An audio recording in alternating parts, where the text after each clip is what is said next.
Et salut à tous, c'est Captain et dans cette vidéo je vais vous faire la review de Godzilla 3D, donc qui est sorti il y a à peu près une semaine lorsque j'enregistre cette vidéo. Donc je voulais vous faire ce compte rendu entre guillemets de ce film qui est probablement l'un des films qui va le plus me plaire cette année 2015. J'ai pas encore vu tous les blockbusters mais il se place déjà très haut.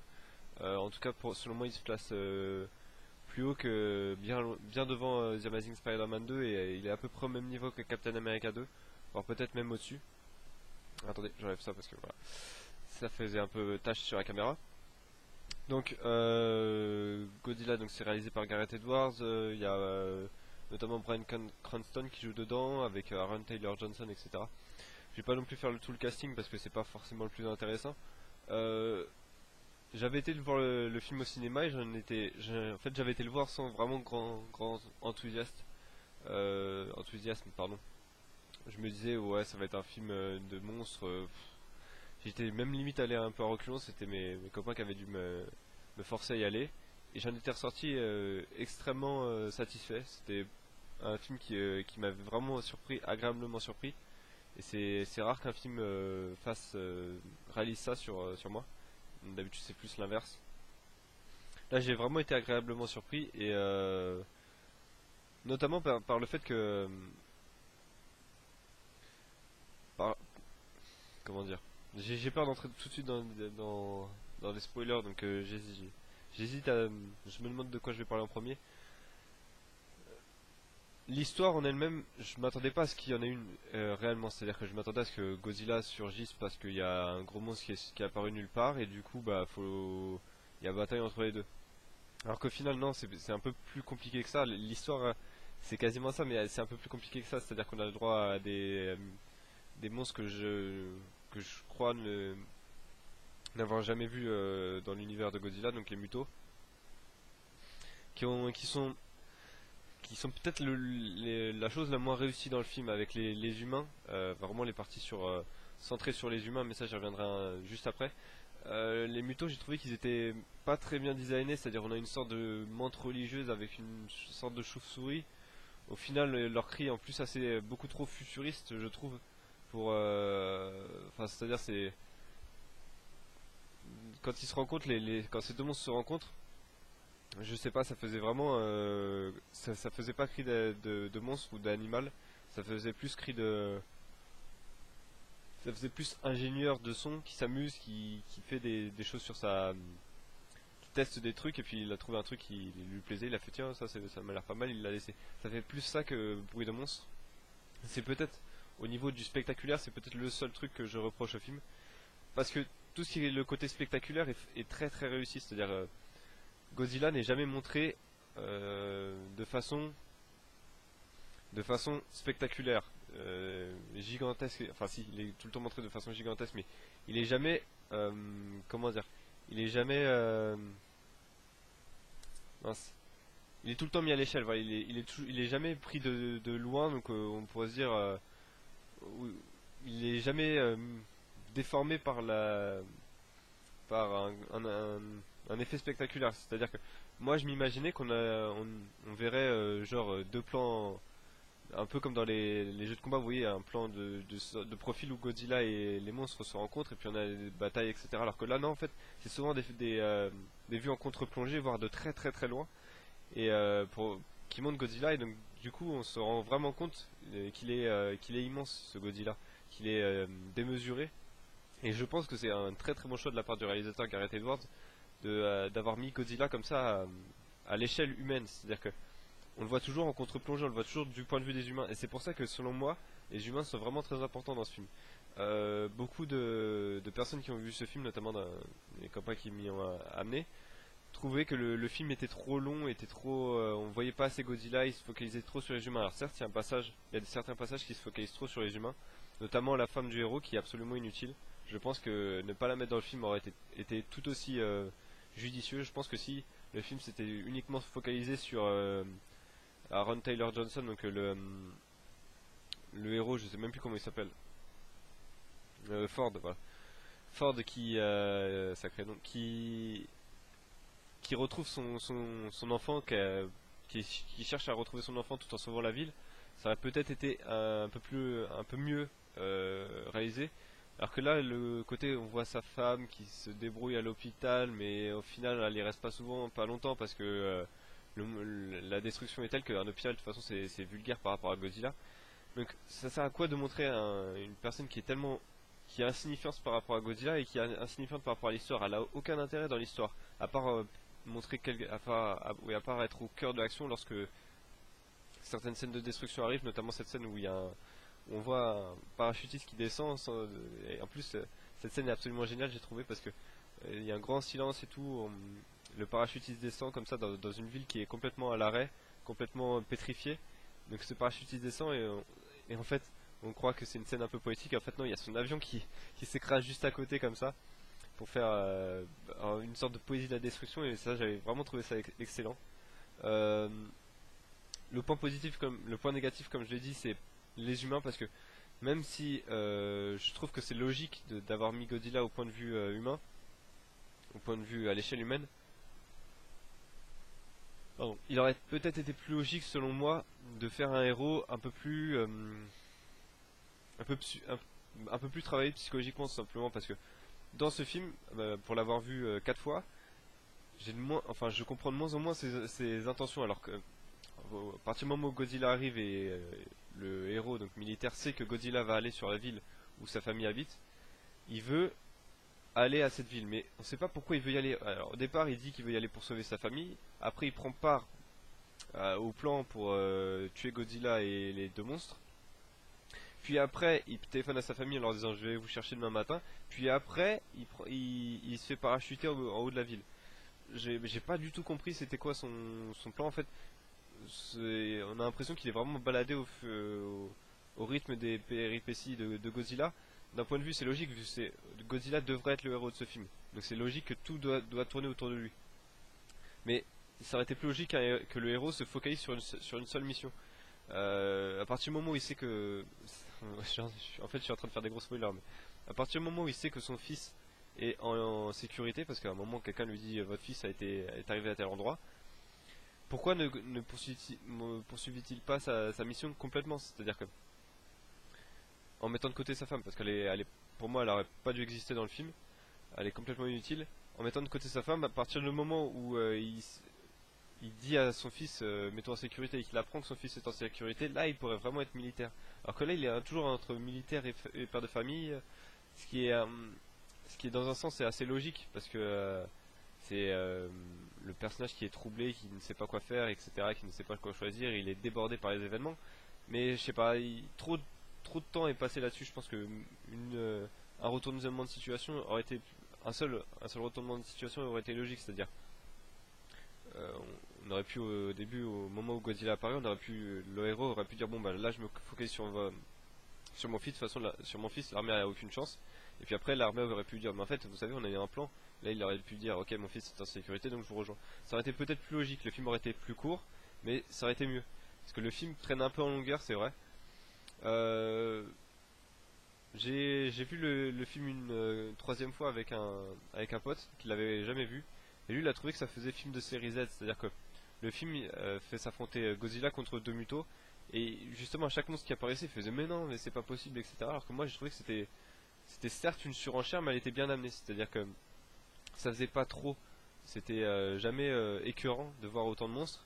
Et c'est même un des rares films, c'est quasiment même le seul film d'action où le héros, donc Godzilla, lorsqu'il apparaît, j'ai vraiment souri. Je me suis dit, ah là oui, là ça va péter, là ça va être énorme.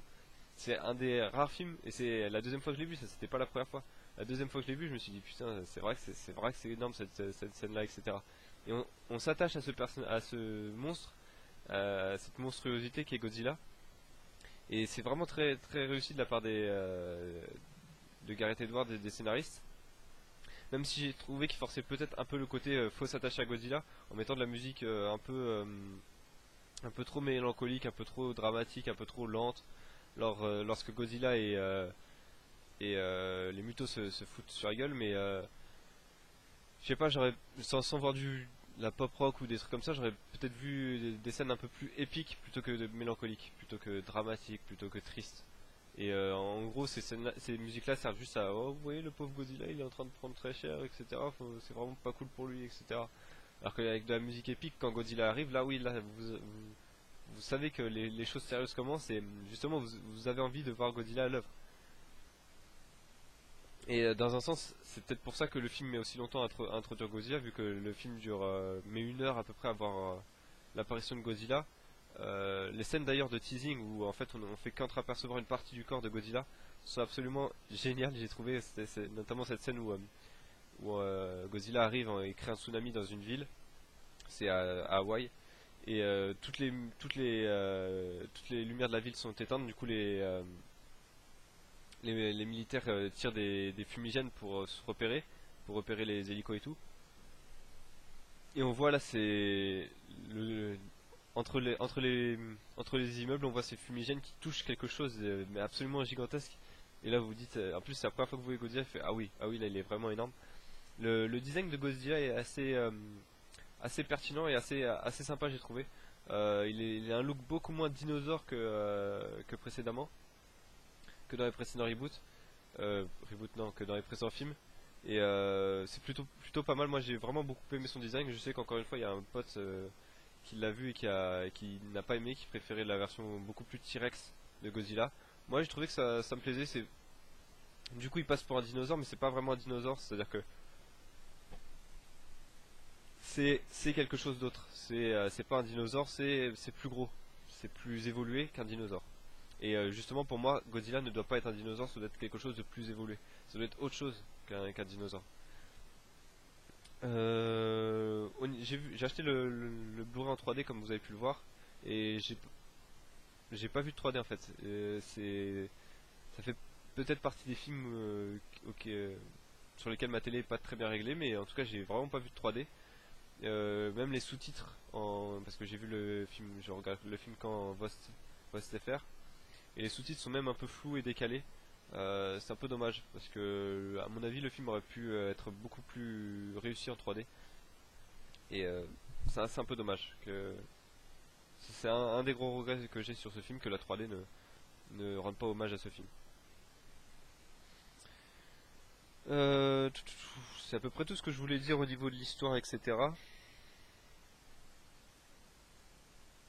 Le gros point positif également du jeu, c'est enfin du jeu, du film, c'est que Godzilla, enfin Gareth Edwards s'amuse et montre son talent sur Godzilla. C'est-à-dire qu'il y a pas mal de plans où en fait il bouge la caméra, il n'hésite pas à faire des plans de caméra un peu plus longs, mais pour vraiment situer l'action, pour vraiment rentrer dans l'action. C'est-à-dire il y a notamment cette scène où ils sont le héros et son père sont dans une voiture, dans une camionnette, et on voit un gros monstre, enfin quelque chose d'énorme en fond, et en fait jusque là on sait pas très bien où on est, et puis la caméra bouge et en fait elle revient sur les deux héros, et tout ça est intégré parfaitement, c'est à dire que les effets spéciaux sont parfaitement intégrés à des mouvements de caméra, et ça c'est assez fort. Il y a également des jeux de lumière assez sympas au niveau des brouillards, c'est à dire ou des écrans de fumée, vu que c'est comme des scènes de destruction, il y a beaucoup de fumée, de brouillard, etc. Et donc on voit beaucoup de formes qui apparaissent et qui disparaissent, qui sont plus ou moins montrées dans le brouillard, et ça j'ai trouvé que c'était assez génial. Notamment au niveau des lumières, ça c'est vraiment un effet énorme. La scène de débarquement des parachutistes que vous avez pu voir, de toute façon on la voit là. Je sais pas si on la voit. Ouais, voilà. Ou en gros c'est les parachutistes qui sautent je crois que ils sont à 30 000 pieds, donc ça doit être on avait compté, ça faisait 8 km de hauteur. Donc en fait on les voit descendre, etc. Cette scène là en fait au cinéma m'avait pas spécialement marqué en fait. Plus je la revois, plus je me dis elle est quand même énorme cette scène. Et elle pourrait limite rentrer dans les annales du cinéma d'action, je pense, comme une des scènes les plus réussies, ou en tout cas dans les films de catastrophe, comme une des scènes les plus réussies où la catastrophe s'ouvre sous vos yeux. Euh,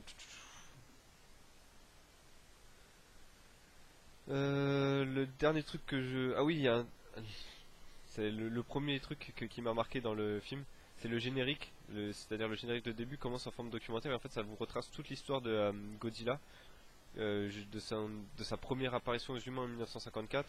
Et du coup ça explique les différents épisodes de la guerre froide, etc.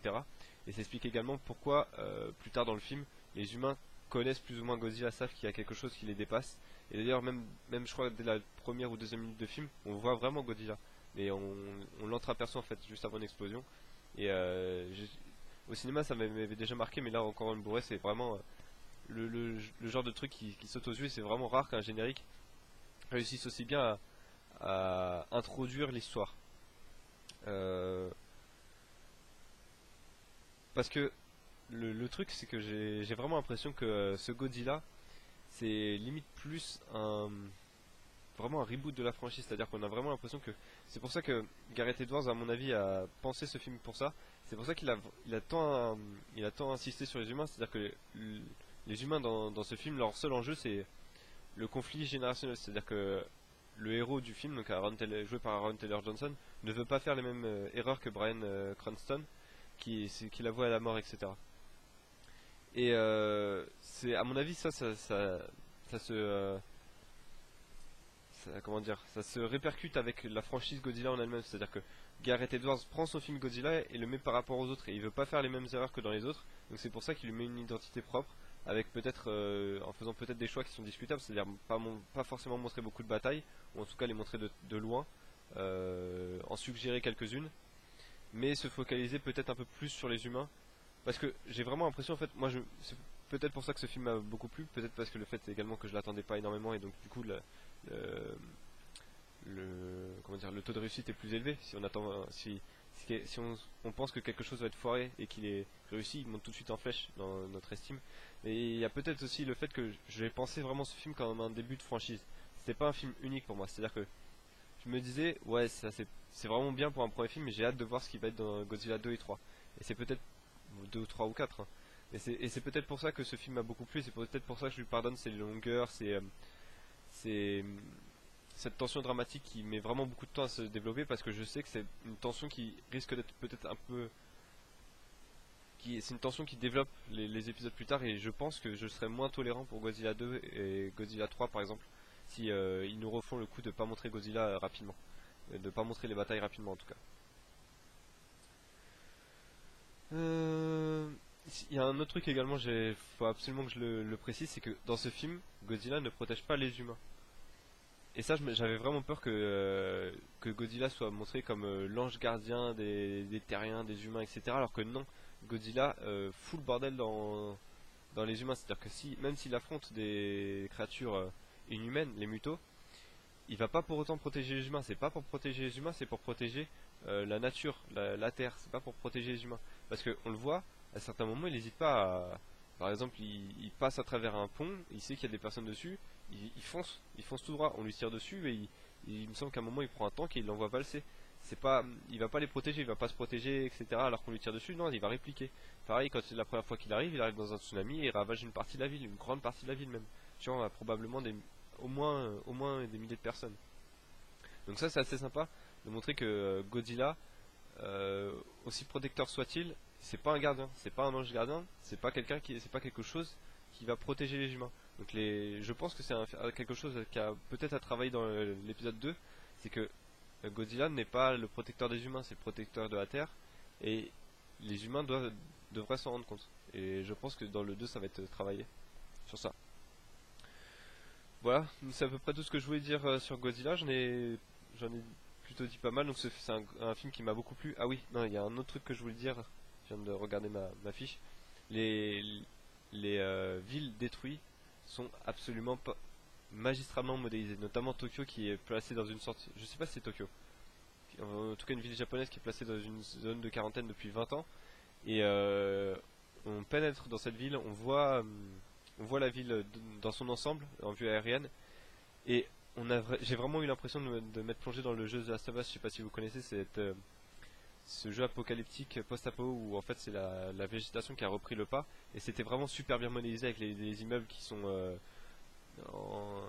sur lesquels courent des lianes, etc. Sur lesquels enfin la végétation a vraiment repris ses doigts. On a le droit également des chiens sauvages, etc.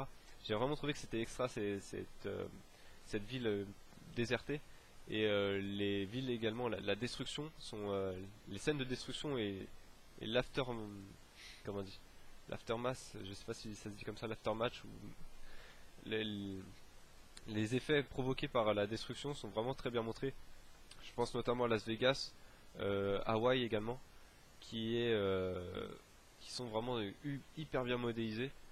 Petit défaut peut-être à la fin où la ville finale est au final j'ai pas eu l'impression qu'elle ait vraiment subi l'affrontement entre Godzilla et Muto. J'aurais bien aimé que vraiment ça soit plus détruit, plus torturé comme ville. Alors que là, à part quelques immeubles qui sont tombés, il y a pas grand chose de détruit quoi. Voilà, c'est à peu près tout ce que je voulais dire sur Godzilla, donc c'est le moment de lui donner ma note. Je vais lui mettre un 16 sur 20, parce que c'est vraiment un film qui m'a très agréablement surpris. Et pour l'instant, c'est le blockbuster, mon blockbuster préféré de cette année 2014. Pour l'instant, c'est mon film de l'année 2014, même c'est une des meilleures surprises que j'ai eues lors de ces 2 ou 3 dernières années cinématographiques. Et j'ai hâte vraiment de voir ce que Godzilla 2 va avoir à nous offrir en 2018.